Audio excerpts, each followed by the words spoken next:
What's going on YouTube? JT is Reborn here, and welcome back to another edition to my Monarch Legacy of Monsters reviews. And in this video, we're going to be talking about Season 2, Episode 9, known as The Ends of the Earth, directed by Lawrence Trilling and written by Tanner Hansinger. So, yes, only one more episode left after this one. I'm pretty excited, but let's go ahead and get started within the flashback stuff, and then we'll get to our final thoughts, and then right before the finale airs this week. So I'm pretty excited about that. Got the other videos done out there. Hard to believe we're already at the end of this whole 10-week journey with Monarch Legacy of Monsters Season 2. It's been a fun time, but it's time to wrap things up. So that being said, let's do what we normally do, get to the flashback stuff, and then get to the present day stuff, and then, give some final thoughts and all that. But anyways, here we go. So the flashback stuff begins all the way back in 1958. We see Keiko and Bill marry in a ceremony in the territory of Papua New Guinea. Feels kind of spur of the moment, a little bit casual. They don't have any rings, but are all in on getting married. Also, since this was 1958, this would have been after her one-night stand with Lee, so at least she didn't cheat when she was married, I suppose. During the ceremony, Keiko has a lot of vows for Billy, but he didn't really have any words other than yes, since he wasn't fully prepared at the time. Keep that in mind for later on. So they end up kissing, and then they end up getting married afterwards. So yay, congratulations on getting married. After that, we go ahead and jump into the year of 1959. Jumping ahead right after the whole Kazakhstan thing, we see Shaw and Billy in the aftermath of the situation where they thought they lost Keiko with her supposed death that we saw in Season 1. Billy feels extreme guilt over what happened, but also believes based on the data that she could still be down there, while Shaw remains skeptical and is angry at Bill and Keiko for not listening to him in the first place, saying that this death is going to haunt them for the rest of their lives. Which is true, it does haunt them for the rest of their lives, at least Billy's. But Lee, he did find her eventually, so good on him, I suppose, but oh, poor Billy. After that, we go ahead and cut to 1968 to finish off the flashback stuff, where Bill is teaching a course on rift theories and a network around the globe where he gets a visit from Dr. Suzuki. He's starting to look a little bit more rough at this point, although I'm not sure how he goes from this to looking like John Goodman in 5 years, but I guess we all just kind of have to roll with it. At this point, he still hasn't gone back to be with Hiroshi, and we learn that the real reason he's hesitant to go back is because he thinks Keiko is still out there and that their work isn't fully done yet. This is something that Suzuki scolds him for doing, saying that he will lose the family he still has left, chasing the one he lost. Thus, any of the flashback stuff in this episode. Jumping ahead to 2017, the episode begins with Godzilla in pursuit of Titan X towards Skull Island, with Monarch also following them. Apex also denies being part of Isabel Simmons' group.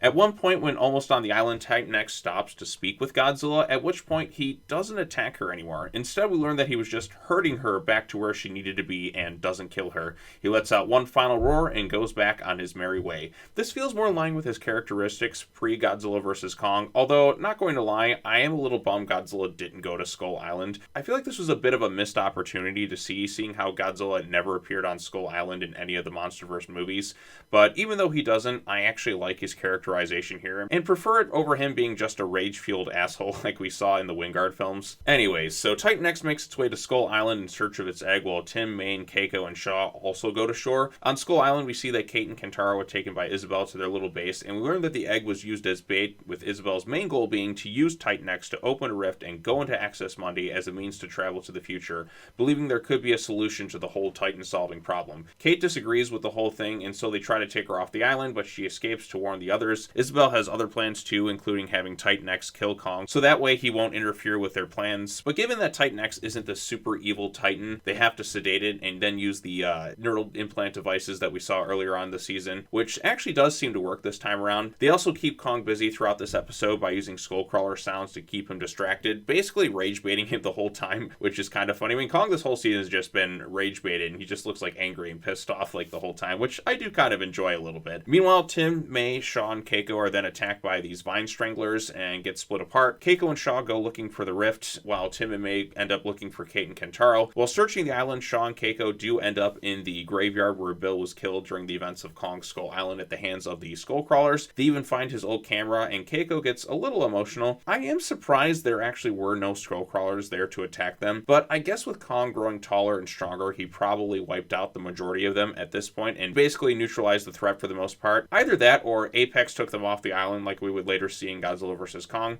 So while searching the island more, they do end up finding various probes that Bill Randa had sent into the rifts over the years from various parts all over the world. One of these even was mentioning Loch Ness and all these other places. Keiko ends up opening one of the probes, which reveals Bill's wedding vows that he never got to say from earlier. It's a well done and emotional scene and completely recontextualizes everything that happened in Kong Skull Island and adds some new layers to the movie, showing that his primary driving force behind everything was finding his wife and why he was so adamant about going to Skull Island. It's a good conclusion to his story, and also sad that he was this close to proving his theories correctly. Such a tragedy. R.I.P. Billy. While this is going on, Tim and May manage to get in contact with Kate, who tells them about Isabel before Kate goes and confronts her brother, who reveals to her that with Access Monday, they can go back in time and save their father from dying, thus ending the episode and setting the stage for the big showdown between Kong and Titan X. This is another really solid episode. There's a lot of stuff I like going on. I like the conclusion to Billy's storyline and how it adds new layers to Kong Skull Island. Tim really steps up as a leader this episode, which is also good. The effects look really solid all around,